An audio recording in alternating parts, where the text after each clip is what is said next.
we learning from that? Women are the biggest growing group right now hooked on pornography. 36% of adult women on the survey I saw send naked pictures of themselves to people. 36%.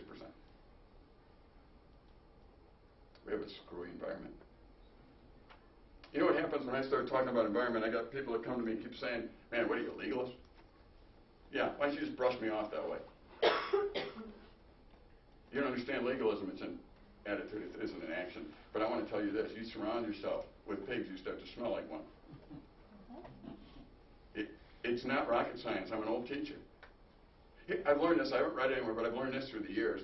You actually conform to your peers, even though you'll obey authority. And a lot of times what we do is we forget, and we think that their obedience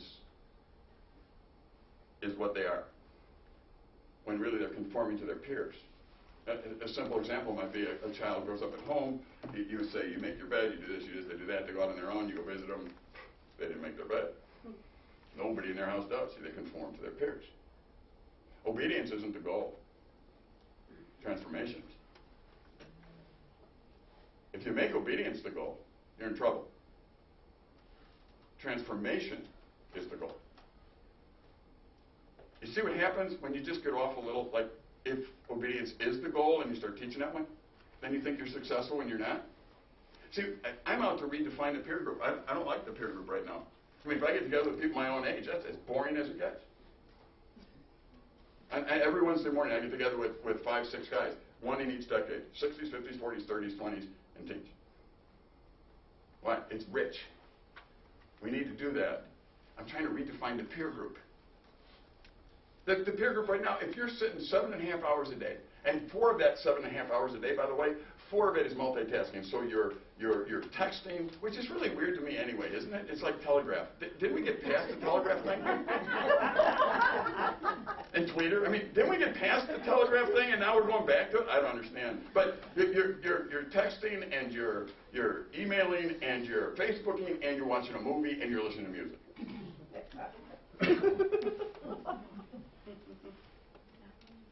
You know what? I think environment matters. In order for me to love somebody, remember that's the first problem. In order for me to love somebody, I need face-to-face time. Oh, I learned this the hard way. There's no substitute for face-to-face time with God. Face-to-face. I mean, be alone with God. For years, I fought my wife on this one. She wanted to go walking every day, and I'm an old football, hockey player, swimmer. I mean, swimming was my team sport. The others I really loved. I thought if you didn't throw up after you worked out, you didn't work out. So she comes to me one time and she said, you know, Dave, I want to walk. I walk. I'm not sissy. You don't walk. Walking does nothing for you. Okay, so she walked for years and I'd go run until I threw up, and you know what I mean? And then as I got older, I couldn't run, and the doctor said, you know, maybe you need to walk. And I walked. You know what I found out through the years, to shorten the story? She didn't want to walk. She wanted to talk. She wanted me undistracted. She wanted me away from everything. She wanted relationship time. And today, that's a key part of our daily life. I ask her, when are we going to walk? Or we cross-country ski together. When are we going to do that? You see, there's no substitute for face-to-face time in relationships. And if Christianity is relational, and it is, and you see all these other dangers encroaching on relationships, then what we need to do is readjust some of those things, because the environment's going to hinder the relationship. Oh, we don't have the courage to do that.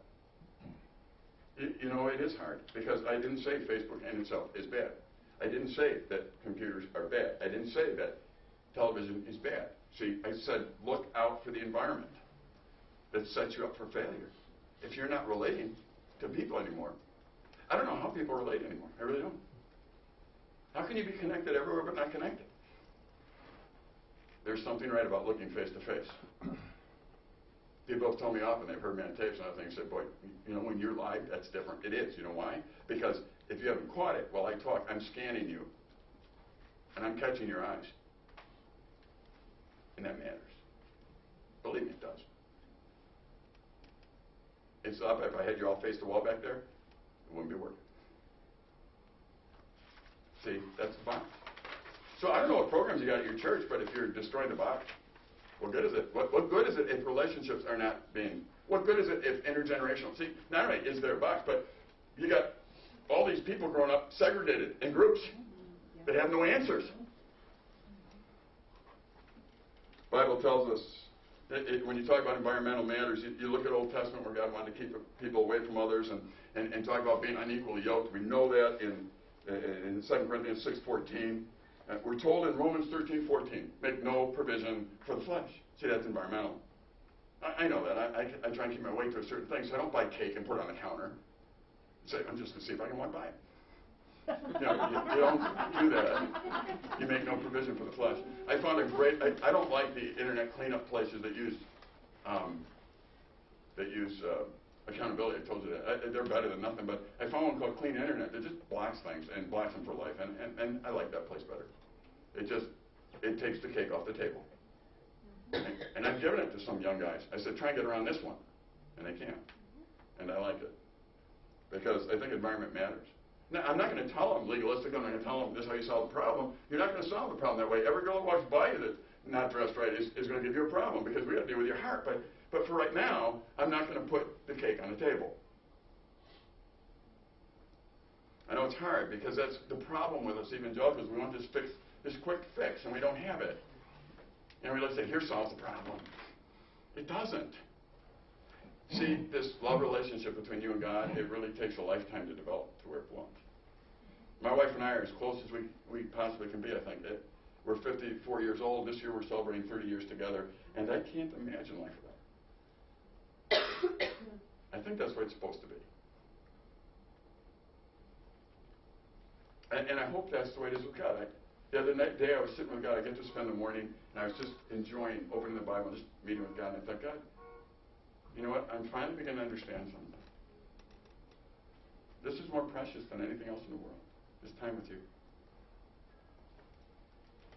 And I think I began to get it. It's not my work, and it's not... The box, God, is loving you. So whatever I do outside the box is fine as long as I don't violate that. The box, God, is loving my wife like Christ loved the church. So whatever I do outside the box, as long as I don't violate that, as long as I promote that, that's good. The box is loving people, as long as... See, if we're not a program, we're not there.